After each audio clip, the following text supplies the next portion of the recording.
जय हिंद। आप सभी को युवा रायपुर के ई लर्निंग प्लेटफॉर्म पे आप सभी का बहुत बहुत स्वागत है। आपको एक थंबनेल दिख रहा होगा, वैदिक पीरियड या वैदिक काल, है ना। आज हम लोग जो क्लास में देखने वाले हैं वैदिक पीरियड के बारे में देखने वाले हैं। हिस्ट्री का जो जीएस पोर्शन हमने स्टार्ट किया हुआ है छत्तीसगढ़ में जो अपकमिंग एग्जाम्स हैं, लाइक आपका सब इंस्पेक्टर, प्लाटून कमांडर का जो है, और मंडी निरीक्षक के साथ साथ एनटीपीसी, रेलवे, व्यापम, जो सारे एग्जाम्स में स्टैटिक पोर्शन को जो पूछता है उन सब सेक्शनों को हम लोग कवर करते चल रहे हैं। ठीक है, तो हमारे यहाँ युवा रायपुर से टारगेटेड बैच स्टार्ट किए हैं जीके का। तो अभी सबसे पहले हम लोग हिस्ट्री स्टार्ट किए हैं, और इसका जो प्लेलिस्ट है आपको युवा के ई लर्निंग प्लेटफॉर्म पर दिख जाएगा। यूट्यूब में आप देखेंगे तो टेलीग्राम वगैरह में भी सर्च करेंगे दिख जाएगा। ठीक है, तो कुछ पार्ट्स डल चुके हैं, अभी आज से फिर से नया पार्ट जो आगे चैप्टर है सिलेबस में उसके अकॉर्डिंग हम लोग स्टार्ट कर रहे हैं। ठीक है, ये दिख रहा होगा आपको बेटा, वैदिक पीरियड या फिर वैदिक काल भारतीय सभ्यता की नींव के नाम से जानी जाती। थोड़ा सा हिस्टोरिकल बैकग्राउंड देखते हैं, क्योंकि हम लोग हिस्ट्री पढ़ रहे हैं तो कहीं ना कहीं हर वो चीज बिना एक ऑथेंटिक सोर्स के बगैर हम लोग उसको इमेजिन नहीं कर पाते, और ऑथेंटिफिकेशन भी उसका कहीं ना कहीं थोड़ा कम रहता है। देखते हैं हम लोग वैदिक पीरियड के बारे में, तो इसमें जानना क्या है, जरूरी क्या है, क्यों इसको वैदिक पीरियड बोला गया। तो एक तो हम जो देखे थे हिस्ट्री, 3 पार्ट में हम इसको क्या कर रहे थे, कवर कर रहे थे। कितने पार्ट में? 3 पार्ट में। इट मींस ये यहां मैं लिखता हूं, देखिए आपको दिख रहा होगा, ये ऐसा करके हिस्ट्री का ये 3 portion, pre historic, proto historic और हिस्टोरिक की बात करें, यहीं से हमने स्टार्ट किया था। इट मींस ये कि यहां हम स्टोन एज, पाषाण काल, फिर यहाँ आईवीसी देखा था बेटा हमने, आईवीसी इंडस वैली सिविलाइजेशन। अब उसके बाद हम लोग जो देखने वाले हैं वो है वैदिक पीरियड। क्या देखने वाले हैं? वैदिक पीरियड। और इससे आगे इसमें एविडेंस कुछ भी नहीं मिला हुआ था, हम इमेजिनेशंस और कार्बन डेटिंग के अकॉर्डिंग उसको लेकर चल रहे थे। हमको न कोई रिटन एविडेंस थे, लिखित साक्ष्य भी नहीं था, और ना हम उसको रीड कर पाए थे। यहाँ रिटन एविडेंस मिला था और रीड हम नहीं कर पाए थे, है ना, मैं बताया था। उसके बाद हम वैदिक पीरियड की बात करेंगे तो यहां लिटरेरी सोर्स, लिखित साक्ष्य भी है, और हमने इसको रीड भी कर लिया है। इस टाइम का जो लैंग्वेज हुआ करता था वो था आपका संस्कृत हुआ करता था। क्या हुआ करता था? संस्कृत। ठीक, तो कहीं ना कहीं हमको लैंग्वेज पता है और हमने इसको पढ़ा है, तब कहीं जान पाए कि हाँ ये इस एज की टाइम पीरियड की बात की जा रही है। ठीक, एक स्टोरी से स्टार्ट करते हैं। वैदिक काल में समझ में आ रहा होगा वेद। वेद का मीनिंग क्या होता है? एक्चुअल में हम देखा जाए, ये वेद जो है इसका मीनिंग होता है बेटा ज्ञान। क्या मीनिंग होगा इसका? ज्ञान। याद रखना, इसका मीनिंग क्या है आपका? ज्ञान आपको याद रखना है। अब एक शब्द आपने सुना होगा, आर्य। सुने हो क्या?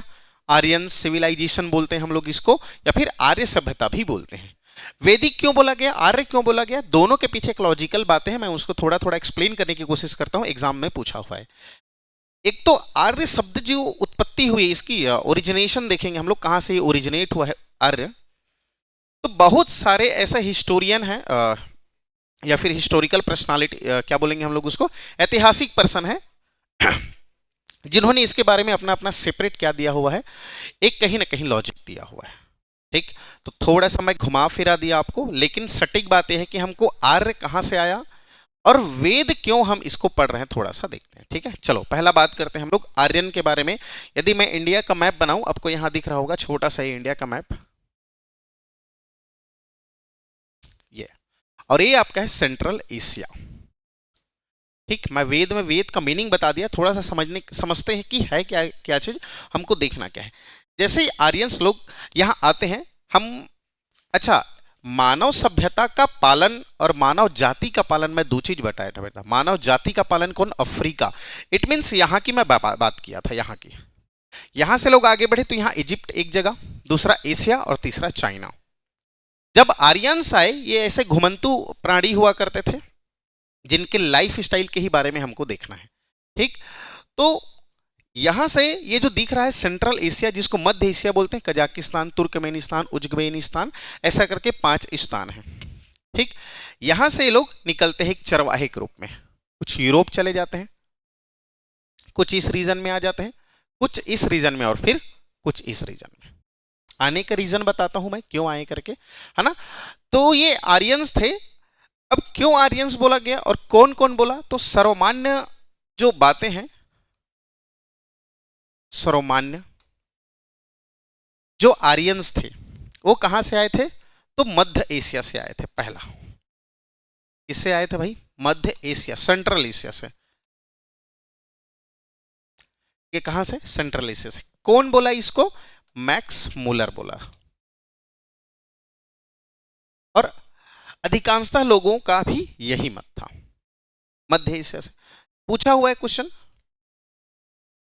दूसरा, हिमालय के ठीक ऊपर हम देखते हैं तो हमको हिमालयन रीजन्स देखने को मिलता है। क्या देखने को मिलता है? Himalayan region. तो हिमालयन रीजन में किसने कहा कि ये हिमालय से आए हुए लोग थे? किसने कहा? तो के शर्मा।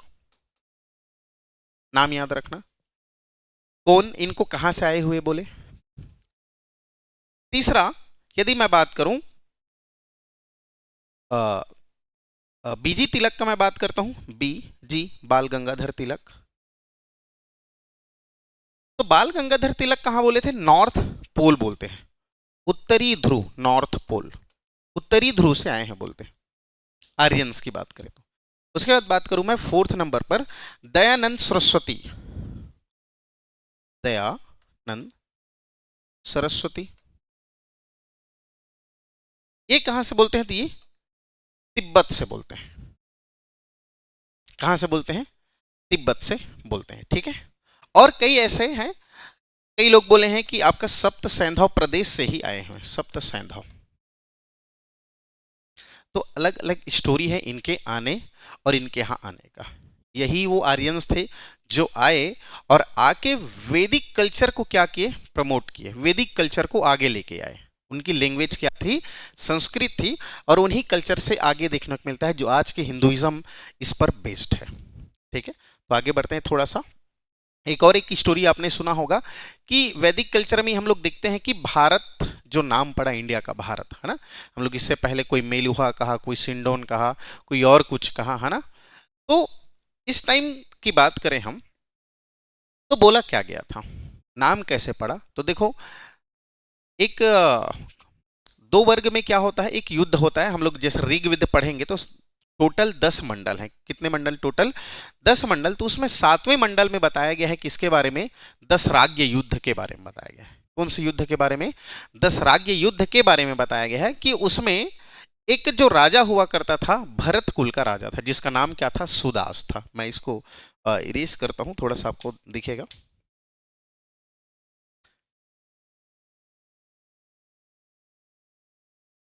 हाँ, यहां मैं लिखता हूं। ठीक है। तो युद्ध की बात करें, मैं वैदिक काल 7वें मंडल में इनका उल्लेख मिलता है। कौन? 7वां, 7th चैप्टर में। एक क्या? भरत कुल का राजा, नाम क्या था उसका? सुदास। और इनके गुरु का नाम क्या था? वशिष्ठ। ये उनके प्रेष्ठ थे। ऐसे ही कुछ और थे जो 10 जनों के कुल से इसके अगेंस्ट थे। उनके राजा जिसको हम लोग पंचजन, ठीक। और इनके जो गुरु थे आपका विश्वामित्र।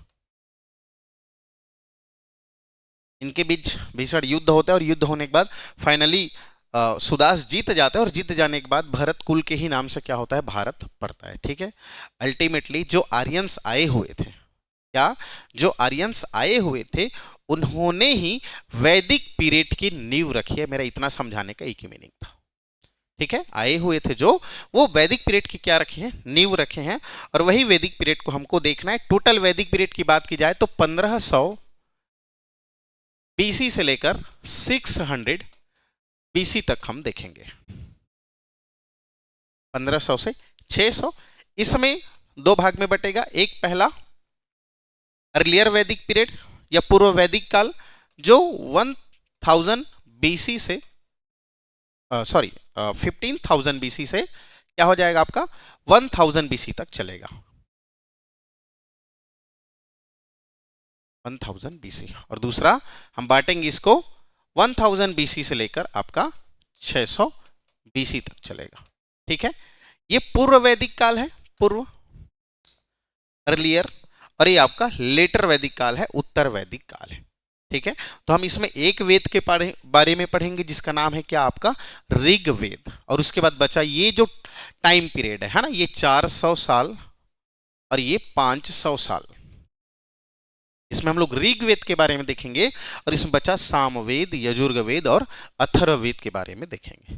ठीक है, तो ये आपका पृष्ठभूमि है, हम लोग पूरा वैदिक कल्चर देखेंगे कि क्या था आर्यन का लाइफ, कौन कौन क्या बोला है ना, कि कौन कहां से आया था। बहुत सारे अलग अलग मत हैं हर विषय पे, कि कोई यहां से आया है बोल रहा है उत्तरी पोल से, या कोई तिब्बत से आया है बोल रहा है ना, तो ऐसे कुछ कहानियां हैं। ठीक है, तो ये आपका इसका बेसिक वाला पार्ट हो गया।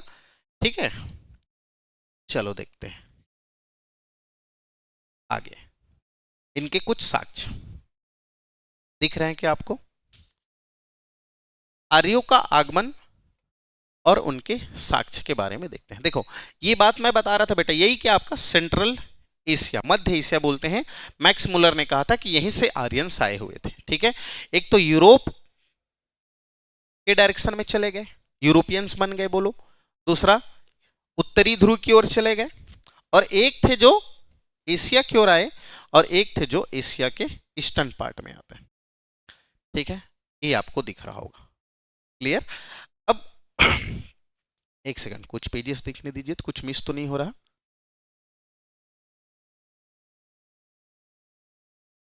हाँ ठीक है,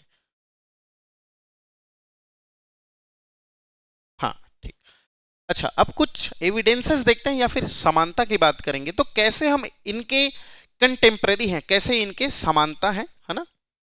संस्कृत में हम बात करेंगे भ्राता, भ्राता को यहां लिखा है भ्राता, संस्कृत में भ्राता, और ब्रिटेनर या फिर इंग्लिश वाले क्या लिखते हैं, इसी को ब्रदर करके लिखते हैं। तो कहीं ना कहीं हम वैदिक की बात करेंगे, वेद की बात करेंगे, तो ईरानी ग्रंथ जिंद अवस्था से भी कुछ समानताएं मिलेंगी।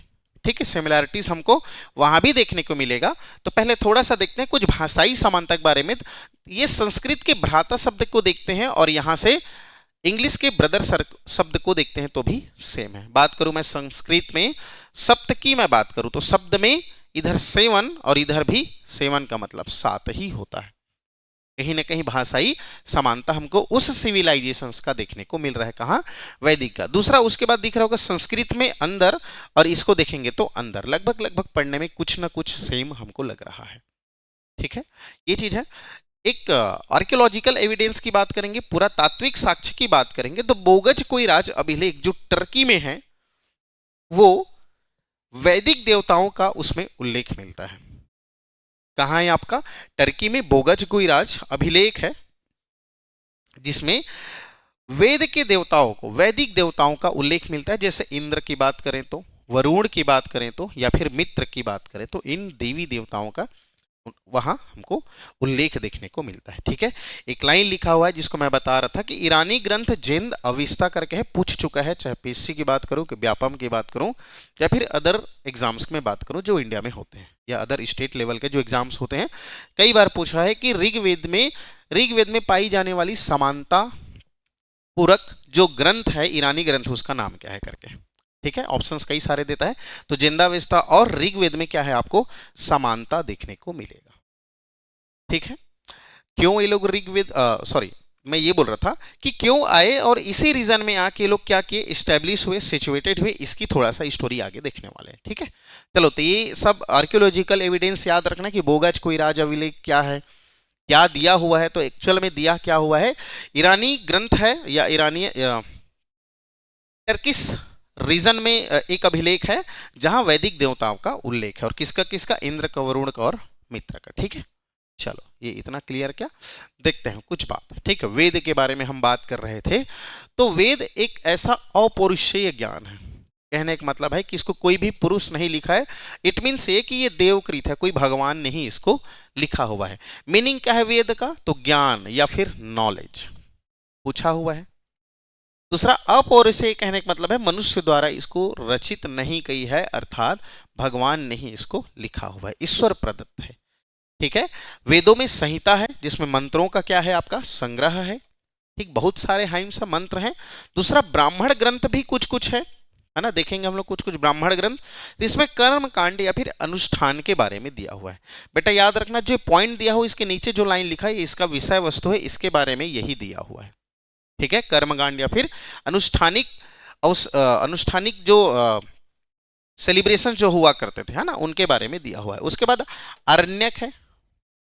आरण्यक में क्या दिया हो, तो वन ग्रंथ या फिर साधना के बारे में बताया गया है ना। हम लोग जानते हैं जनरली कि कोई भी ऋषि मुनि जो हुआ करते थे एक शांत जगह पर बैठ के ही क्या करते थे, अपना समाधि लेते थे या फिर ज्ञान की प्राप्ति करते थे। तो उनको तो कहीं ना कहीं एक शांत जगह चाहिए, और वो जगह कहाँ हो सकता है, आपका वन में हो सकता है। इसलिए आरण्यक ग्रंथ भी हमको देखने को मिलता है और हम देखेंगे आरण्यक ग्रंथ। ठीक है, दूसरा एक वर्ड मिलता है श्रुति। इसका मीनिंग क्या है, तो श्रुति मतलब सुनकर हम एक पीढ़ी से दूसरी पीढ़ी तक कहानी सुनाते हैं, उसको क्या बोलते हैं, श्रुति बोलते हैं, है ना। कोई दादी, कोई दादा या कोई नानी कोई कहानी सुनाया होगा, उसको हमको याद होगा, और हम सेम काम वही करेंगे जब हम खुद दादा दादी या नाना नानी बन जाएंगे, तो हम किसी को सुनाएंगे। तो कोई एक ऐसा स्टोरी रहा होगा जिस स्टोरी के हम सुने और आगे भी उसको सुनाएंगे, तो एक पीढ़ी से दूसरे पीढ़ी तक सुनी सुनाई कहानियों को हस्तांतरित करना क्या है, आपका श्रुति है। ठीक है, और बात करें कितने वेद की, हम यहां देखेंगे तो 4 वेद है, और उन्हीं चारों वेद को देखने वाले हैं। एक ऋग वेद जो सबसे बड़ा है और सबसे ओल्डेस्ट टेक्स्ट है ना, सबसे प्राचीन ग्रंथ है। यजुर्वेद वेद की बात करेंगे, साम वेद की बात करेंगे और अथर्ववेद की बात करेंगे। ठीक है, उसके बाद बात करें हम उपनिषद का, तो इसका विषय वस्तु क्या है भाई, दर्शन है। इसको एग्जामिनर पूछ चुका है, व्यापम पीएससी दोनों छत्तीसगढ़ में। ठीक है, अब क्वेश्चन उठा के देखेंगे उपनिषद का मीनिंग या फिर उसका विषय वस्तु क्या है, तो आपका दर्शन है। ठीक है, टोटल 108 उपनिषद देखेंगे। उस 108 उपनिषद में 13 ऑथेंटिक है, हम उन 13 के बारे में थोड़ा सा जान लेंगे। ठीक है, क्योंकि वही वही को पूछ रहा है एग्जाम। क्लियर, क्या वेदांत देख लेंगे। तो ये आपका इस पीडीएफ में या इस पेज जो दिख रहा है उसमें इतनी चीजें आपको ध्यान रखना है। ठीक है, चलो उपनिषद याद रखना बेटा 108 हैं, 108 उपनिषद हमको पढ़ना है ना, लेकिन इसमें 13 ऑथेंटिक है, 13 को हम बता देंगे आपको। ठीक, चलो अगला बात करें। ऋग्वेद में एक लाइन लिखा हुआ है कि मानव जाति का प्रथम ग्रंथ माना गया है। ये कुछ इस टाइप का वेद होगा डेफिनेटली। ये ओल्डेस्ट टेक्स्ट है, सबसे प्राचीन ग्रंथ है। देखने से भी समझ में आ रहा है कि उस टाइम का ही ग्रंथ होगा। ठीक है, तो पहली लाइन याद रखना है कि सबसे क्या है, ये पुराना वेद है, ओल्डेस्ट टेक्स्ट है, और इसमें टोटल कितने मंडल है, तो याद रखना है भाई 10 मंडल है। How many chapters are there, total 10 मंडल्स हैं इसमें, 10 मंडल है, याद रखना है, इसको पूछा हुआ है। ठीक, अभी देखेंगे, एक्सप्लेन करेंगे तो कौन सा मंडल नया है, कौन सा मंडल सबसे पुराना है, और किस मंडल में क्या बातें लिखी गई हैं जो एग्जामिनर पूछ रहा है। बहुत इजी क्वेश्चंस, आप पीएससी का क्वेश्चन उठा के देखेंगे 2018, 19, 17 का, तो ये सब पूछा हुआ है।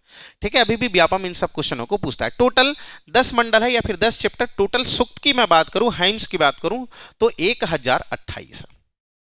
10 मंडल, 1028 चैप्टर, और आपका मंत्र जो श्लोक्स हैं वो कितना है, 10,600 है। ठीक है, कुछ कुछ बुक देखेंगे उसमें 10,580 भी मिलता है, और आपका कई बार एग्जाम 10,580 को भी लिया हुआ है, और आपको इसको भी याद रखना है। मैं दोनों कॉन्ट्राडिक्ट आपको बता दिया कि 10,580 भी लिया हुआ है, और आपको 10,580 दिया रहे तो आपको आंसर लेना है। क्लियर बात। ठीक, प्रमुख देवता की मैं बात करूं तो इंद्र है, अग्नि है, वरुण है। क्लियर, वेद में बात करेंगे तो पहला श्लोक अग्निदेव को समर्पित है, और वैसे भी हम लोग जब घर में पूजा पाठ करते हैं देखते हैं अग्नि की सबसे पहली पूजा की जाती है कि नहीं। ठीक है, और भी बहुत सारा चीज देखेंगे कि इंद्र का कितना बार उल्लेख है, अग्नि का कितना बार उल्लेख है। एक प्रश्न पूछा भी हुआ है कि सबसे ज्यादा बार कौन से शब्द का उल्लेख है। ठीक है, तो है आपका पिता। ठीक है, चलो देखते हैं महत्वपूर्ण मंडल के बारे में। तो इसमें जो 10 मंडल में तीसरा मंडल है भाई, आपको याद रखना है गायत्री मंत्र दिया हुआ है। अब जो गायत्री मंत्र गाते हैं वो 3rd मंडल में है, 3rd चैप्टर में है। क्लियर, याद रखना है, पूछा हुआ क्वेश्चन है। ठीक, इसके रचयिता कौन है भाई, याद रखना है विश्वामित्र, और देवी विश्वामित्र ने लिखा हुआ है, और इसको समर्पित किसको किया है, तो देवी सावित्री को समर्पित किया हुआ है। रचयिता को भले ही एग्जामिनर अभी तक नहीं पूछा है, लेकिन तीसरे मंडल में क्या है करके आप देखेंगे, व्यापम का पेपर उठा के बहुत बार पूछ चुका है इसको। ठीक है, याद रखना तीसरा मंडल में गायत्री मंत्र है। ठीक है, बात करें उसके बाद 9वां मंडल में, तो सोम देवता को समर्पित है। कौन सा देवता को? सोम देवता को। सोम देवता को वनस्पति के देवता के नाम से भी हम लोग जानते हैं। वनस्पति का पति लिखा हुआ है, या आप याद रखना है वनस्पति का देवता। नेचुरल वेजिटेशन जिसको बोलते हैं, प्राकृतिक वनस्पति, वही वनस्पति का देवता है। कौन सा? नौवां मंडल सोम देवता के रूप में। और जो लास्ट है आपका 10वां मंडल, इसमें पुरुष सूक्त में दिया क्या हुआ है? तो देखो आप एग्जाम कई क्वेश्चन उठा के देखना, आप घटना चक्र उठा के देख सकते हैं कितना बार पूछा है पुरुष सूक्त को। तो बेटा युवा रायपुर से आपको जो भी कंटेंट दिया जा रहा है ना, एकदम ऑथेंटिक है, एग्जाम में आए हुए हैं, और आने अपकमिंग एग्जाम्स में आपको दोबारा ये सब क्वेश्चन देखने को मिल सकता है, क्योंकि अननेसेसरी चीजें यहाँ नहीं पढ़ाई जाएंगी। इतना टाइम ना आपका वेस्ट करेंगे ना हमारा वेस्ट करेंगे, वही कंटेंट हमको बताया जाएगा जो आने वाला एग्जाम में दिख सकता है और जो आया हुआ है। मतलब मोस्ट अप्रोप्रिएट वर्ड्स ही हम आपको बताएंगे, ठीक है, क्योंकि हिस्ट्री अपने आप में इतना अथाह है कि हम दोबारा हिस्ट्री लिख सकते हैं, ऐसी चीजें हैं, ठीक है। तो जो चीज हमारे काम का है हमको निकालना है एग्जाम, जो जो चीज पूछा जा रहा है वही वही चीजें देखेंगे, ठीक है। चलो, तो 10वां मंडल में याद रखना है पुरुष सूक्त, याद रखना है दिया क्या है, तो वर्ण व्यवस्था के बारे में दिया हुआ है। 4 वर्ण है, ब्राह्मण, वैश्य, शूद्र, क्षत्रिय करके हम जो वर्ण पढ़ते हैं उन वर्ण के बारे में दिया हुआ है, ठीक है। और देखेंगे उपनिषद कई ऐसे हैं जिसमें और भी व्यवस्था को बताया गया है, ठीक है। तो 10वें मंडल में क्या है आपका? पुरुष सूक्त है। यहां एक लाइन नहीं लिखा हुआ है, आप नोट कर लेंगे कि जो 7वां मंडल है भाई, कौन सा मंडल? 7वां। मैं बता रहा था अभी 7वां मंडल है ना, ये 7वां मंडल में दशराग्य युद्ध के बारे में वर्णन है। याद रखना, पुरुष सूक्त अलग है, दशराग्य युद्ध अलग है। 7वां मंडल में दशराग्य युद्ध,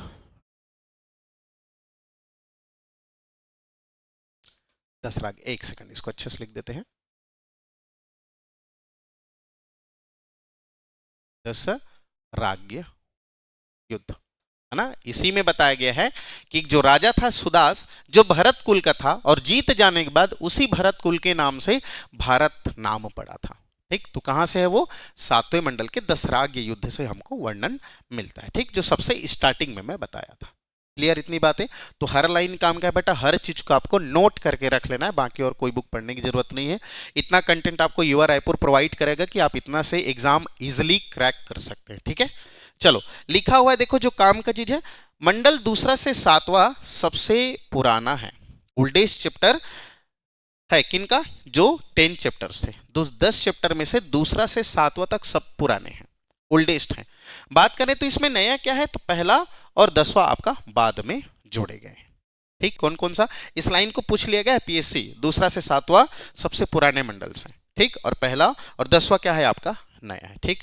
तो काम काम का चीज पूरा इसको आपको याद रखना है, ठीक है। आराम से देखेंगे, 3rd मंडल गायत्री, 7वां मंडल दशराग्य युद्ध, ठीक। उसके बाद दिखेगा आपको 9वां मंडल सोमदेव वनस्पति करके याद रखना है, और आपका 10वां मंडल पुरुष सूक्त वर्ण व्यवस्था के बारे में जानकारी। बस बेटा इतना ही पूछता है, इतना ही घुमा घुमा पूछेगा, यही क्वेश्चन पूछ रहा है, ठीक है। चलो आगे देखें कुछ अन्य 3 वेद के बारे में थोड़ा सा देखते हैं। क्या है अन्य 3 वेद? सामवेद, यजुर्ग वेद और आपका अथर्ववेद। देखो लिखा हुआ है संगीत का, यज्ञ का और विज्ञान का, ठीक है। ब्लैक मैजिक वगैरह भी हमको यही देखना है, जिसको काला जादू तंत्र मंत्र सीखना है भाई, है ना, अथर्ववेद जाके पढ़ सकते हो, सीख जाओगे पूरा, ठीक है। फिर जो जितने बाबा लोग को आजकल आप लोग देखते हो, उन सब बाबा जैसे आप भी बन सकते हो। मेरे को ये नहीं पता वो लोग पढ़े कि नहीं, लेकिन इसमें सारी चीजें दी हुई है ना। चलो बात करते हैं किसका? सामवेद का। नाम से ही समझ में आ रहा है, साम मतलब संगीत, याद रखना है, इस सा को पकड़ लेना है बस, ठीक। जब आप फर्स्ट टाइम पढ़ेंगे तो अक्सर कंफ्यूज होता है कि ये पहले है कि ये पहले है, इसका मीनिंग वो है कि इसका मीनिंग वो है। याद रखना है, स से क्या याद रखना है आपको? संगीत याद रखना है। क्या याद रखना है? स से संगीत याद रखना है, ठीक। संगीत जब, अच्छा, ये जो वैदिक कल्चर है इसमें हम लोग आर्यंस के लाइफ स्टाइल के बारे में ही तो बताया है ना, उसके आर्थिक जीवन, सांस्कृतिक जीवन, सांस्कृतिक के साथ साथ सामाजिक जीवन, इनके ही बारे में हमको पढ़ना है। अब एक्चुअल में थे कौन? भगवान तो थे नहीं भाई, थे तो इंसान ही ना। अब इंसान के जीवन में एक चीज है जो कभी उसका पीछा नहीं छोड़ सकता, वो है आपका परेशानी, कठिनाई, दिक्कतें, तकलीफ, है ना। ये जीवन में जब तक आप जीवित हैं ये आपके साथ चलेंगे, इससे घबराना नहीं है। जो घबराया समझो फिर नमस्ते, पार हो जाएगा वो, उड़ जाता है दुनिया से वाली बात है, ठीक। तो ये परेशानी उस टाइम से ही चली आ रही है, और हम लोग सबसे ज्यादा जो परेशान होते हैं और जो डरते हैं वो किससे डरते हैं? नेचर से। प्रकृति से ही डरते हैं, भगवान से ही डरते हैं। नेचुरल कैलेमिटीज की मैं बात करूं, है ना, प्राकृतिक आपदा, बाढ़ आ गया, फ्लड आ गया, साइक्लोन चल रहा है, चक्रवात आ गया, या फिर वैल्केनिक इरप्शन हो गया, ज्वालामुखी उद्गार हो गया, ठीक है, या फिर जितने भी नेचुरल क्लैमिटी की मैं बात करूं, है ना, लैंडस्लाइड हो गया, है ना, देखते हैं बड़ा अभी उत्तराखंड वगैरह में बहुत ज़्यादा लैंडस्लाइड हो रहा था। याद रखना भी, हाल फिलहाल में उत्तराखंड की जो गवर्नमेंट है वो बहुत सारा ऐसे इनोवेटिव स्टेप्स क्या बोलते हैं, जो प्रोटेक्टिव कदम उठा रही है कि अब लैंडस्लाइड वहां ना हो, कुछ कुछ ऐसे टेक्नोलॉजी यूज कर रही है, ठीक। तो इन सब चीजों से हम लोग सबसे ज्यादा डरते हैं, और एग्जैक्टली इन आपदाओं के आने से हम सीधा सीधा जन्म और मृत्यु के ही चक्र से बाहर हो जाते हैं। तो हम क्या करें इनको? तो हम क्या कर सकते हैं, मना सकते हैं उनको। भगवान के सामने हम वैसे ही रोज हाथ जोड़ते हैं, और जोड़ते हैं, हाथ जोड़ के यही बोलते हैं कि हमको इन संकट से निकाल दो, यही हमारा प्रश्न रहता है उनसे, है ना। तो उस समय भी जीवन में तकलीफ कठिनाइयां होती थी, और भगवान से हम लोग अपनी क्या करते थे, प्रार्थना करते थे। तो भगवान की जो प्रार्थना करते थे, उन देवी देवताओं का ही तो नाम मिला है। हम जो पढ़े, इंद्र, अग्नि, वरुण, यही सब तो देवता है भाई, यही सब तो थे जो उस टाइम जिनको आर्यंस लोग मानते थे। अब बात रहा, ऋग्वेद में इतने सारे हाइम्स देखे हमने, मंत्र देखे, श्लोक देखे, मंत्र तंत्र से या पूजा पाठ से हम लोग मना के देखे, भगवान मान गए। लेकिन धीरे धीरे क्या होते गया, चेंज होते गया, जनरेशन बदलता जाता है कि नहीं। आप खुद सोच के देखें, बात कॉमेडी की नहीं है। 10-15 साल पहले जब भी आप प्रणाम करते थे तो बराबर चढ़ छू के प्रणाम करते थे, चरण छू के, वो 5 उंगलियां तक पैर हाथ जाता था हमारा। लेकिन आज के डेट में घुटना तक आ गए हम लोग, ऐसे घुटने से ही प्रणाम करके निकल लेते हैं। तो कहीं ना कहीं जनरेशन बदलते जा रहा है कि नहीं। तो हमारी पूजा पद्धति ही तो बदल रही है, और आज भी ऐसे ही पूजा पद्धति बदल रही है, ठीक है। अब आज के डेट में हम लोग संगीत से इतना जुड़ चुके हैं कि इतना हम लोग भगवान को कुछ बोले या ना बोले, बस इधर बगल में साउंड चला देते हैं, गायत्री मंत्र चला दिए, भारत माता का जब चल रहा है तब चला दिए, गणेश भगवान का चल रहा है, तो हमको कुछ आए ना आए लेकिन साउंड सिस्टम बगल में चालू कर देते हैं। कहीं नहीं, भगवान की आराधना को हम एक सिस्टम के द्वारा भी चला लेते हैं।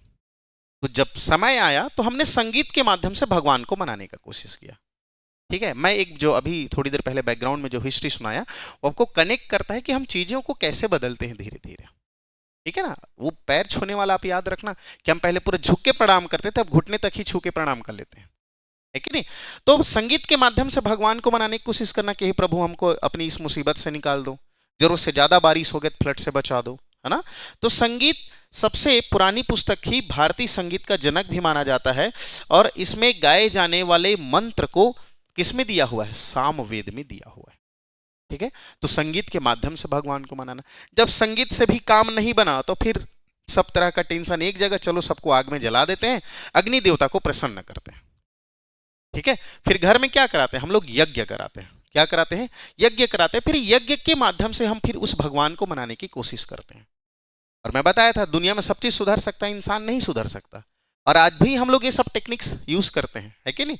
भगवान को तंत्र मंत्र पूजा पाठ से, उसके बाद ना हुआ तो यज्ञ करवा के, और लास्ट में कुछ नहीं हुआ तो फिर बैगा के पास जाते ही जाते हैं, चाहे कोई कितना भी अर्बन सिविलाइजेशन से जुड़ा हुआ क्यों ना, ठीक है। लास्ट में इन सबसे भगवान नहीं मानते हैं तो लास्ट में हम लोग बैगा के पास जाएंगे, और किसी ऐसे तंत्र मंत्र के जानकार के पास जाते हैं, है कि नहीं। मेरा ये काम नहीं बन रहा है, आप बना दो, ठीक है। फिर वो जो बना के देता है, फिर उससे सबका काम बन जाता है, ठीक है। चलो, तो इसमें यज्ञ और कर्म कांड के बारे में दिया हुआ है इस वेद में। कौन सा वेद में, यजुर्ग वेद में, यज्ञ वाले वेद में, ठीक है। इसके 2 भाग हैं, एक शुक्ल और दूसरा कृष्ण। और इसका जो शुक्ल है एक, अच्छा हमको ये बात तो पता है कि ऋग्वेद पूरा पद्य था, गायन था, क्योंकि उतने श्लोक्स दिए हुए थे। सामवेद में भी देखने को मिलता है, लेकिन यजुर्ग वेद की बात करें तो कुछ गद्य भी हैं भाई, लाइन लिखे हुए हैं, और कुछ पद्य में है, गायन के रूप में भी दिया हुआ है ना। जब हम यज्ञ करते हैं तो अब देखे होंगे पंडित कुछ कुछ गाता है और कुछ कुछ लाइन से ही पढ़ता है। तो बस वहीं से याद रखना है कि पूछा भी हुआ है, आपका पीएससी ही पूछा है, व्यापम भी पूछ चुका है कि यजुर्ग ऐसा कौन सा वेद है जो गद्य और पद्य दोनों में लिखा हुआ है करके, कथन कारण करके दिया हुआ था। तो गद्य और पद्य में लिखा जाने वाला क्या कौन सा वेद है आपका, यजुर्ग वेद है, ठीक है। चलो अगला है, उसके बाद लास्ट में इन सब चीज से काम नहीं बना, भगवान हमसे नहीं माने, तो फिर लास्ट में हम किन के पास जाते हैं, तंत्र मंत्र के जानकार के पास जाते हैं कि कहीं वो नीम का पत्ता लेके आपको ऐसा ऐसा करके झाड़ देगा, नहीं तो और कुछ कर देगा, ठीक है। वहां से भी हमारा काम बन जाता है, ठीक। तो लास्ट याद रखना है अथर्व वेद, जिसमें जादू टोना, है ना, ब्लैक मैजिक बोलते हैं, वशीकरण या फिर औषधि संबंधी। हम इन चीजों को नेग्लेक्ट भी कर सकते हैं, याद रखना है मेन हमको औषधि संबंधी। आयुर्विज्ञान की बात करें, हर्बल मेडिसिन की बात करें, तो उन सबका भी नॉलेज या फिर उन सबका इंफॉर्मेशन हमको यहीं से ही मिला हुआ है। ठीक है, कहां से? औषधि या फिर मेडिसिन का भी वेद इसको कहा जाता है, इसे ब्रह्म वेद भी कहा जाता है। याद रखना इसमें 20 खंड है। ठीक, तो इतनी चीजें आपको याद रखना है। ठीक है, इसके ब्राह्मण ग्रंथ या इसके जो प्रेस्ट हैं इन सबको देखते हैं, किनको किनको क्या कहा गया और किनके कितने ब्राह्मण ग्रंथ से थोड़ा आगे देखते हैं। ठीक है, चलो ये इतना चीज क्लियर हुआ क्या? क्या बेसिक इंफॉर्मेशन इनके बारे में, क्यों ऐसा क्रम से आया, है ना? हम लोग घर में भी देखते हैं, आप पूछना अपने मम्मी पापा से, दादा दादी से, कि जब पहले पानी नहीं गिरता था भाई, है ना, हमको चाहिए था सितंबर के आसपास पानी चाहिए रहता था, नहीं गिरता था, तो आप पूछ के देख लेना, रामायण का एकदम फुल पूजा पाठ होता था, उससे भी नहीं बनता था तो लास्ट में यज्ञ भी हुआ करता था। तो अल्टीमेटली भगवान को ही हम लोग मनाते थे। ठीक है, और वही जो कंडीशन है आज भी है। चलो एक अगला टॉपिक क्या आपका? उपनिषद। नाम में ही समझ में आ रहा है, उप प्लस निषद, समीप बैठ के। समीप बैठ के अर्थात इसका मीनिंग है उपनिषद का कि गुरु के समीप बैठ के, गुरु के समीप बैठ के। और वेद की बात करेंगे तो वेद में हम क्या एक्वायर करते हैं? नॉलेज एक्वायर करते हैं, जानकारी एकत्र करते हैं। तो गुरु के समीप बैठकर हमको ज्ञान प्राप्त करना क्या है? आपका उपनिषद है। टोटल 108 उपनिषद है। ठीक, हाउ मेनी? 108 उपनिषद है। बहुत इजी सा क्वेश्चन है ना? 108 आप लोग जान ही रहे हो। 108 क्या है आज के डेट में? कौन सा टोल फ्री नंबर है जहां पर हम लोग 108 यूज करते हैं? ठीक है, तो उपनिषद में गुरु के समीप बैठकर ज्ञान प्राप्त करना, नॉलेज एक्वायर करना। ठीक है, 108 है, इसमें टोटल 13 ऑथेंटिक है, 13 याद रखना, 13 प्रमाणिक है। ठीक, और इसका जो सब्जेक्ट था, विषय वस्तु था, वो था आपका दर्शन। ठीक है, ज्ञान को दर्शन के माध्यम से प्राप्त करना। ठीक है, तो ये आपको ये पिक्चर दिख रहा होगा कि एक गुरु है, प्रेस्ट है, पुजारी है, टीचर है, और इनके आसपास इतने सारे उनके स्टूडेंट्स हैं। ठीक है, जैसे मैं बात करूं, एक जिसको बार बार पूछता है क्वेश्चन में, सत्यमेव जयते, ये कौन सा उपनिषद से लिया गया है? तो मुंडक उपनिषद से लिया गया है।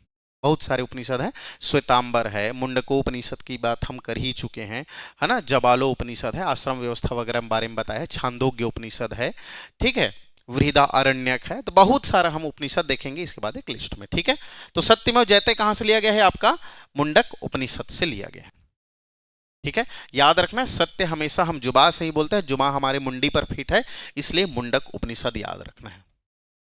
ठीक है, कौन सा उपनिषद करके घबराना नहीं है। ठीक है, यम नचिकेता संवाद करके है, जबालो, बहुत सारे उपनिषद है बेटा, हम एक बार लाइन से देख लेंगे। ठीक है, चलो वसुधैव कुटुंबकम के थ्योरी पर हम चलते हैं। याद रखना, इसको महा उपनिषद इसका जो सोर्स है। ठीक है, इसको पूछा नहीं है, याद रखना, कोई सा भी एग्जाम्स पे पूछ सकता है। ठीक है, बात करें दर्शन का तो टोटल, अच्छा यहां पर एक चीज मैं बता देता हूं थोड़ा सा, एक होता है आस्तिक और दूसरा नास्तिक। तो हम नास्तिक में भी देखें या आस्तिक में भी देखें, दर्शन बहुत सारे हैं। फिलहाल अभी प्रीलिम्स पॉइंट ऑफ व्यू से ये 6 दर्शन के बारे में बात करते हैं, मेंस में अलग अलग दर्शन के बारे में देखते हैं। तो देखो, एक है आपका दर्शन में सांख्य दर्शन। क्वेश्चन बत इतना ही पूछता है कि इसके जो प्रोप्राइटर है या प्रवर्तक है या फिर फाउंडर है, कौन है भाई? तो कपिल मुनि दिख रहा होगा, सांख्य दर्शन के क्या है? प्रवर्तक है। कौन है? कपिल मुनि सांख्य दर्शन के प्रवर्तक है, फाउंडर है। दूसरा आपको दिख रहा होगा न्याय, तो न्याय का याद रखना है आपको, गौतम मुनि याद रखना है, गौतम मुनि याद रखना। 6 के 6 को पूछ चुका है और पता नहीं कितना बार पूछा है, इसको मत छोड़ना भाई, सब छोड़ दोगे, इसको नहीं छोड़ना। एकदम लॉलीपॉप टाइप का है, कोई सा भी एग्जाम में ऐसे ही उठा के पूछ देता है, एकदम इजी क्वेश्चन है। ठीक है, तो सांख्य का कपिल है, न्याय का गौतम है। वैशेषिक दर्शन की बात करें तो वैशेषिक दर्शन का याद रखना है कणाद। ठीक है, कौन? कणाद। परमाणुवाद हम देखते हैं मेंस में अलग अलग इसके एकदम बहुत वॉस्ट थ्योरी है, उसको पढ़ना है। तो फिलहाल पहले नाम याद हो जाए हमारा। ठीक, वैशेषिक दर्शन, कणाद मुनि याद रखना है। योग के बारे में सब कोई जानते हैं भाई, है ना? ठीक है, कौन है आपका? पतंजलि, बाबा रामदेव करके सब सुना ही होगा, है ना? ठीक है, तो पतंजलि उनका नहीं है भाई, पतंजलि एक खुद एक ऋषि हुआ करते थे जो योग विद्या पर, योग दर्शन पर लिखा हुआ उनका एक फिलॉसफी है, जिनको बाबा रामदेव लेके चलते हैं। ठीक है, योग के बारे में हमको बताते हैं। आप कमेंट में आंसर देंगे कि हम विश्व योग दिवस कब मनाते हैं बेटा। ठीक है, चलो अगला है मीमांसा दर्शन। इसके दो मीमांसा दर्शन है, एक पूर्व मीमांसा जैमिनी करके दिख रहा होगा आपको, देखो एक जैमिनी करके, और दूसरा है आपका उत्तर मीमांसा बादरायण या फिर वेद व्यास करके भी दिख रहा होगा। याद रखना इन छह दर्शन को आपको अच्छे से याद रखना है, ठीक है। इसका नास्तिक दर्शन की भी बात करेंगे तो जैन है, बुद्ध है, आगे पढ़ने वाले हैं, और एक चारवाक भी है, ठीक है। तो फिलहाल अभी प्रीलिम्स पॉइंट ऑफ व्यू से सब इंस्पेक्टर का एग्जाम जो अपकमिंग्स है ना, व्यापम्स, ऐसे इजी क्वेश्चंस को पूछता है, ठीक है। जीएस पोर्शन एक ऐसा है बेटा कि आप एक दिन नाश्ता नहीं करेंगे तो चलेगा, एक दिन खाना नहीं खाएंगे तो भी चलेगा, लेकिन रिवीजन नहीं करोगे तो नहीं चलेगा। इसको रोज एक एक बार पढ़ो, फिर जीवन भर पढ़ने की जरूरत नहीं, एक दो बार अच्छे से पढ़ ले, दिमाग में परमानेंट फिट हो गया, फिर आप मत पढ़ो, आने वाले 10 साल बाद भी कोई पूछेगा तो आप बता दोगे, ठीक है। तो चलो इसको याद रखना है। आगे बढ़ते हैं इनके भौगोलिक विस्तार के बारे में, जो स्टार्टिंग में कुछ बताना था, मेरे यहाँ पीडीएफ में सब कुछ अच्छे से बना हुआ है, इसलिए मैं वहां उतना डिटेल नहीं किया कि भौगोलिक विस्तार कहां तक है इनका, ठीक है। सप्त सैंधव से गंगा तक, ठीक है। सप्त सैंधव मतलब याद रखना, ये सप्त सैंधव बोल दिया है, यहां वैदिक पीरियड है आपका, ठीक है। अर्लियर वैदिक पीरियड या फिर पूर्व वैदिक काल की बात करें, और सप्त सैंधव के बाद से फिर एक गंगा घाटी तक, पश्चिम बंगाल के जाते तक, ये क्या हो जाता है आपका, गंडक नदी के जाते तक आपका लेटर वैदिक पीरियड या फिर उत्तर वैदिक काल हो जाता है, ठीक है। चलो ठीक, ये दोनों एक साथ मर्ज करके दिखाएं। ये मैप देखेंगे तो बहुत स्पष्ट और क्लियर है, बहुत सारा जानकारी इस पेज में आपको देखने को मिलेगा, और पूछा हुआ लाइन है यहाँ, ऐसा कोई लाइन नहीं दिख रहा है जो मेरे को एग्जामिनर नहीं पूछा है, ठीक है। हिमालय की बात करते ही हम लोग उत्तर वैदिक पीरियड, ये आपको देखो इतना बेहतरीन बना है पीडीएफ में कि आपको बताया है कि भाई ये वाला रीजन उत्तर वैदिक पीरियड का विस्तार है, मतलब बात करूं तो यहीं तक ही था वैदिक कल्चर, कहां तक आपका, सप्त सैंधव नदी तक, ठीक है।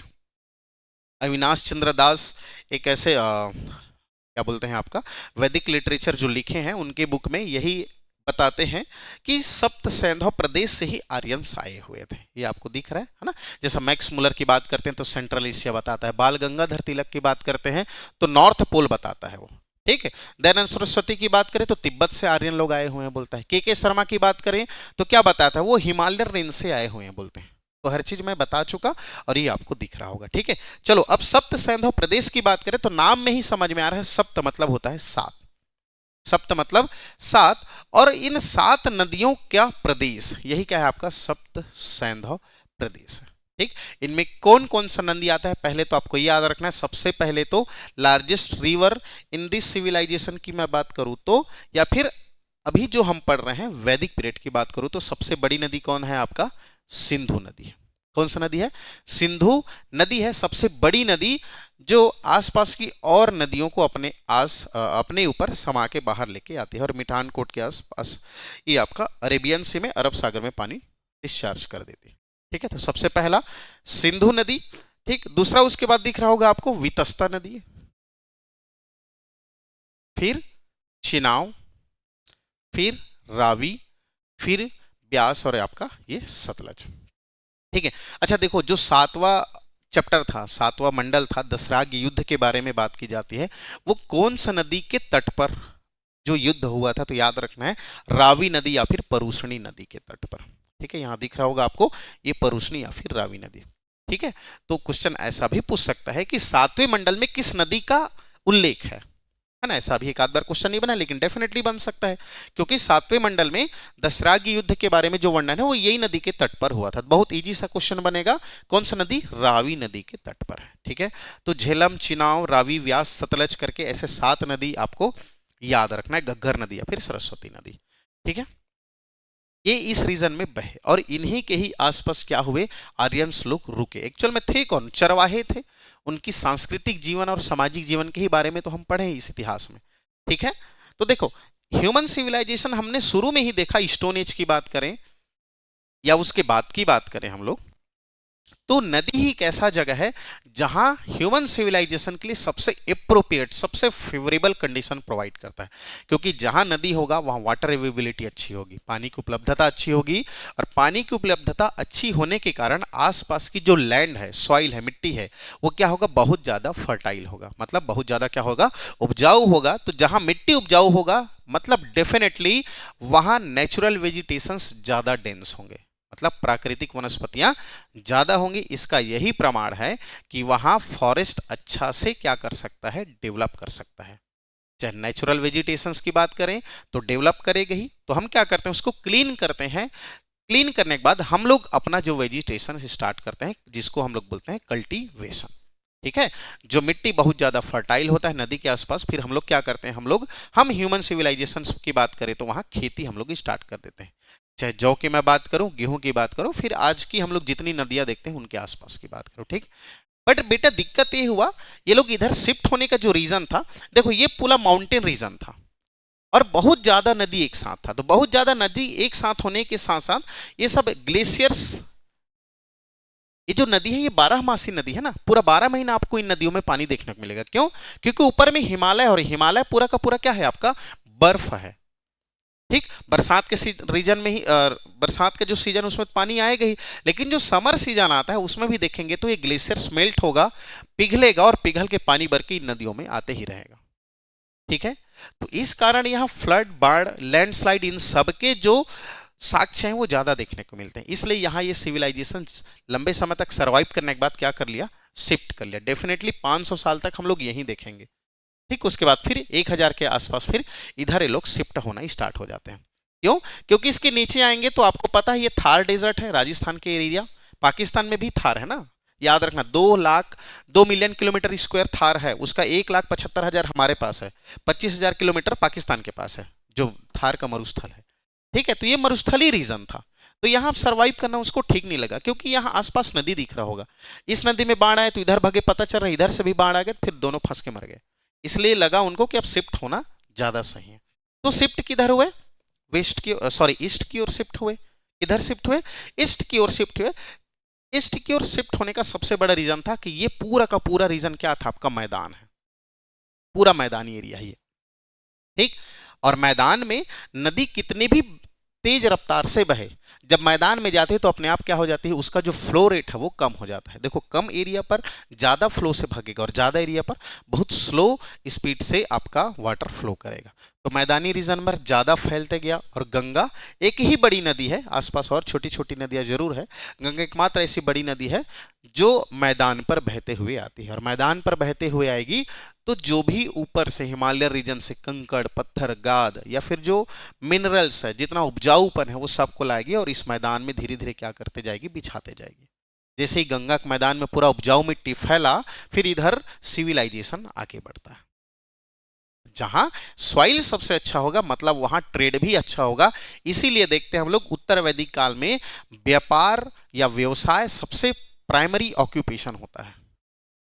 ठीक, प्राइमरी ऑक्यूपेशन मतलब उनका जो व्यवसाय का जो प्रमुख स्रोत होगा इस समय व्यापार हो जाएगा। लेकिन इस समय व्यापार नहीं रहता है। ठीक, इस समय व्यापार नहीं रहता, इस समय केवल और केवल गाय या फिर पशुपालन उसका प्राइमरी ऑक्यूपेशन रहता है। प्रमुख व्यवसाय जो है इस टाइम गाय पालन रहता है। ठीक है, क्योंकि एक्चुअल में थे कौन, लोग चरवाहे थे। ठीक है, तो ये स्टोरी बताने के ही रीजन है, ये मेंस वगैरह में भी या फिर आपको जब भी इंटरव्यू वगैरह फेस होता है तो आपको ऐसा ही एक्सप्लेन करना है कि क्यों ये लोग इधर शिफ्ट हुए थे। एक बड़ी नदी और एक मैदान में जब कोई बड़ी नदी जाती है तो डेफिनेटली वो अपने उपजाऊ मिट्टी को ही क्या करती, फैलाते जाती है, और उपजाऊ मिट्टी फैलेगी वहां व्यवसाय या फिर कृषि ज्यादा होगा। ठीक है, चलो बात करें इन 7 नदियों का, देखते हैं। उत्तर वैदिक काल में गंगा, यमुना, दोआब, सदानीरा, गंडक नदी तक फैला हुआ था, आपको दिख रहा होगा गंडक नदी तक, ये आपका सुंदरबन के डेल्टा तक। ठीक है, चलो प्राचीन नदियों का नाम पूछा हुआ है। वितस्ता किस नदी को बोला जाता है? ठीक, अच्छा एक बार हम लोग इसको फिर से देख लेते हैं। झेलम, चिनाब, रावी, व्यास, सतलज, और इनका ही प्राचीन नाम पूछा हुआ है। तो वितस्ता झेलम को बोला जाता है। अस्कनी किसको बोलेंगे? तो चिनाब को अस्कनी बोलते हैं। ठीक है, किसको? चिनाब को अस्कनी। देखो इसका शॉर्ट ट्रिक है बेटा, मैं अभी शॉर्ट ट्रिक बताऊंगा, आप लोग भूल जाओगे। इससे अच्छा एक बार डिस्क्रिप्टिव देख लेते हैं, फिर आपको शॉर्ट ट्रिक बता दूंगा। ठीक है, कि क्यों इसको, मतलब एकदम इजी में आप याद रख लेंगे। रावी नदी तो याद ही रखना है, परुषणी नदी बोला जाता था, है ना, दशराग्य युद्ध में इसी का वर्णन है। ठीक, और ब्यास नदी को बिपाशा याद रखना है। बिपाशा वसु नहीं बोला मैं, बिपाशा ही बस बोला हूं, याद रखना है बिपाशा करके। ब्यास से बस है ब्यापाशा। ठीक, सतलज से याद रखना है सतुद्री, स से सतुद्री। और बता रहा हूं इसमें ऐसा कोई भी लाइन नहीं है बेटा जो पूछा नहीं है आपका व्यापम, हर को एक एक बार पूछ लिए। ठीक है, हर क्वेश्चन को, हर एक नदी को पूछा हुआ है। ठीक है, तो ये पीडीएफ में एकदम काम की चीजें था। आर्यन सप्त सिंधु क्षेत्र में आके बसे थे, ये मैं बता चुका। ठीक है, चलो और देखते हैं। राजनीतिक संघर्ष की बात करते हैं। देखो ये आपको ऐसा लग रहा हो कि हाँ सही में लड़ रहे हैं यहीं पर इन लोग, ठीक है। राजनीतिक संघर्ष की बात करेंगे तो दशराग युद्ध का वर्णन हमको कहाँ देखने को मिलेगा, 7वां मंडल में, ठीक है। तो आपको पहले ही बता चुका था दशराग युद्ध का जो स्रोत है ऋग्वेद में 7वें मंडल में है, और कौन सा नदी पर हुआ था या नदी के तट पर हुआ था, तो रावी नदी के तट पर। मैं कई बार बताया अभी थोड़ी देर पहले, है ना। संघर्ष किनके किनके बीच, तो भरत कुल का राजा सुदास और बाकी 10 अन्य राजाओं के बीच, ठीक है। बंदा जीत जाता है, जीत जाने के बाद समझ रहे हो आप लोग मेरी कुल का क्या चलना चाहिए, सिक्का चलना चाहिए, और भरत के नाम से ही आज भारत इस रीजन का नाम पड़ता है, ठीक है। परिणाम क्या होता है, सुदास जीत जाता है और इसी कबीले के नाम पर देश का नाम भारत पड़ता है। ये स्टोरी हमने शुरू में ही देख चुका था, ठीक है। चलो अब जब कोई राष्ट्र बना तो राष्ट्र में डेफिनेटली एक हिरार्की सिस्टम होगा, सेपरेशन ऑफ पावर होगा, है ना। पावर कहने का मतलब है जो भी शक्तियां हैं उसको विभाजित करके ही तो रखा जाएगा, है ना। आज के भी डेट में हम लोग देखते हैं इंडिया में सेंट्रल पावर है, स्टेट पावर है, और लोकल सेल्फ गवर्नमेंट भी काम करते हैं, ताकि पावर को क्या कर दिया गया है, हमारे यहाँ डिसेंट्रलाइज कर दिया गया है। ये जो मैं लाइन बोल रहा हूँ ये सब पूछे हुए हैं बेटा, मेरे जुबान से अभी जितने शब्द निकले हर लाइन पूछा है आपका व्यापम पीएससी दोनों मिलके, ठीक है। तो देखो सबसे बड़ा पावर में कौन था, राष्ट्र था जिसको किंगडम के नाम से जाना जाता था, दूसरा उसके बाद जन, फिर विस, फिर ग्राम, और फिर कुल। विस का जो मुखिया होता था, विसपति होता था, याद रखना ये उस टाइम का जिला हुआ करता था, ठीक है। तो ये इतने काम काम की चीजें। अच्छा अब इस पिक्चर में आपको दिख रहा होगा कि कई राजा, देखो इधर ये 2 लोग दिख रहे हैं, इधर इतने सारे लोग दिख रहे हैं, मतलब झंडा किनका चल रहा था, इनका चल रहा था, ठीक है। चलो तो सुदास को याद रखना है, वो स्टोरी याद रखना तो आपको याद आएगा, ठीक है। चलो शासन व्यवस्था के बारे में थोड़ा सा देखते हैं। शासन व्यवस्था में जैसे आज भी देखते हैं भैया कि कोई भी शासन व्यवस्था जब चलती है तो कहीं ना कहीं बहुत सारे पीपल्स होते हैं, उसमें बहुत सारे लोग होते हैं जो उसको रिकमेंड करते हैं, सलाह देते हैं, सलाहकार होते हैं जिसको बोलते हैं हम लोग, है ना। तो वैसे ही आज भी व्यवस्था है और पहले भी था। तो एक 2 व्यवस्था का नाम हमको देखने को मिलता है, एक सभा और दूसरा समिति, और एक विदत करके होगा, यहां नहीं होगा तो हम बताते हैं, ठीक है। एक सभा था, दूसरा समिति था, इनका बहुत इंपॉर्टेंट रोल था। जैसे आज के डेट में काउंसिल ऑफ मिनिस्टर बोलते हैं, मंत्री परिषद बोलते हैं, है ना। जो मंत्री मेन डिपार्टमेंट को रखकर अपना काम करते हैं उनको मंत्री परिषद बोला जाता है। वैसी सभा और समिति 2 शासन व्यवस्थाएं थी, ठीक है। देखते हैं सभा के बारे में। अच्छा एक लाइन मैं बताना भूल गया, ये शब्द देख के याद आया। अच्छा आर्य जो हम पढ़ रहे थे बेटा, आर्य का शब्द पीएससी पूछा हुआ है, ठीक है। आर्य का मतलब क्या हुआ, श्रेष्ठ या कुलीन या फिर उत्तम, याद रखना है, ठीक है, या फिर कुलीन, हाँ ये मैं लिख दिया, ठीक। तो सभा की मैं बात करूं तो सभा श्रेष्ठ लोगों की संस्था होती थी, मतलब जो चुनिंदे लोग हैं, काउंसिल ऑफ मिनिस्टर की हम बात कर सकते हैं, ठीक है। जो मंत्री परिषद में बैठे हुए लोग थे ऐसे लोगों को हम लोग सभा बोलते थे, ठीक। ये न्यायिक कार्य पर अपना जजमेंट या फिर हायरिंग करती थी, सुनवाई करती थी। दूसरा है एक समिति, ये आम जनता की सभा हुआ करते, जैसे आज के डेट में ग्राम सभा जिसको हम लोग जानते हैं उसको समिति करके याद रखना है, मतलब आम लोगों की जो सभा थी उसको समिति बोला जाता था, और जो चुने हुए लोग या फिर जो चुनिंदे लोग हुआ करते थे, ठीक है, उनको हम लोग सभा बोलते थे, ठीक है। अच्छा हाँ, जिस लाइन की मैं बात कर रहा था दिया हुआ है वो लाइन क्या है आपका, विदत। याद रखना पूछा हुआ है आपका कई सारे एग्जाम्स में कि सबसे प्राचीनतम या फिर ओल्डेस्ट इंस्टीट्यूशंस की बात करें हम वैदिक कल्चर में तो क्या था आपका, विदत था। 122 बार इसका उल्लेख है भाई, याद रखना कितना बार, 122 बार, ठीक है। ये धार्मिक या फिर सैन्य व्यवस्था पर अपना प्रबंधन रखा हुआ था, ठीक। तो 3 नाम मैं लिया, सभा, श्रेष्ठ लोग, समिति, आम जनता, और तीसरा विदत। यही संस्था थी जो लूटपाट या फिर सैन्य एक्टिविटी जो होता था उस पर बंटवारा का काम करता था। ये भी प्रबंधक या फिर मैनेजमेंट सिस्टम का ही एक क्या था, पार्ट था, ठीक है। चलो इतनी बातें आपको ध्यान रखना है। समय के साथ साथ चीजें बदलती गई और इन बदलावों को हम इवोल्यूशन का नाम देते हैं। थोड़ा सा देखते हैं। प्रारंभिक वैदिक काल में, जिसको अर्लियर वैदिक पीरियड बोलते हैं, राजा सीमित शक्ति वाला था। क्यों सीमित शक्ति, क्योंकि जो सभा और समिति की मैं बात कर रहा हूं ये आपका अर्लियर वैदिक पीरियड की बात है। तो जब कोई यहां अपना कंट्रोल रखेगा, यहां कंट्रोल रखेगा और यहां कंट्रोल रखेगा, तो कोई एक राजा शक्ति रहेगा क्या, मतलब राजा के पास पूरी शक्ति नहीं हो सकती, मतलब शक्ति इन सबके पास था, इसलिए राजा की शक्ति क्या थी, सीमित थी। और सभा समिति में महिलाओं की भागीदारी भी हुआ करती थी। ठीक है, आज के डेट में देखते हैं, अभी हमारे यहाँ भी लोकसभा में बिल पास हो गया है सेंट्रल गवर्नमेंट में, है ना, कि 1/3 फीमेल्स रिजर्वेशन कंफर्म हो चुका है। तो वैसे भी महिलाओं की भागीदारी इस टाइम क्या थी, सुनिश्चित थी। और जो टैक्स हुआ करता था, टैक्सेशन सिस्टम था, वो कैसा था आपका, स्वैच्छिक था।